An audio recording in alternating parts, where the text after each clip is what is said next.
So we decided to apply for a school-based nursery grant, and during that process we contacted Pentagon, and Megan, the communication was just brilliant. Megan came out onto site to see us.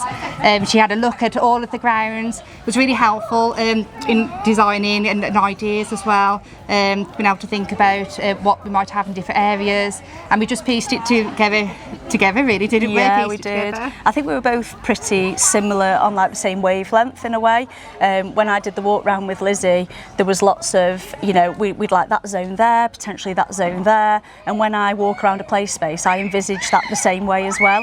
So we did a lot of back and two, didn't we? Absolutely. Adding things on, taking things away, but that's what we at Pentagon encourage people to do, so that we ensure that we get it right from the off really.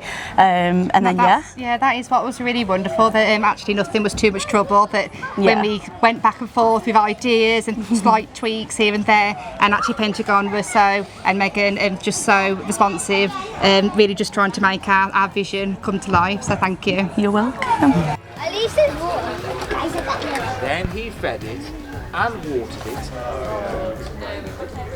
So the space that we had previously was very dull, it was very dark, it was all rotten wood, and the children didn't have the opportunity to play.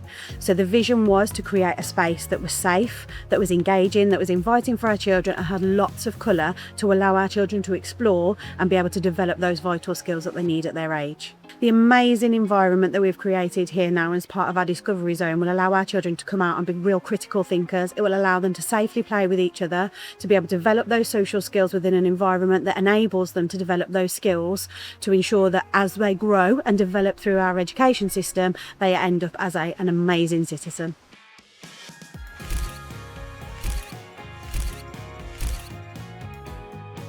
We've made sure that we've got every area of learning represented in the area, so it will promote reading, writing, maths, investigation, play. We've got a forest school area, so it literally is going to change lives.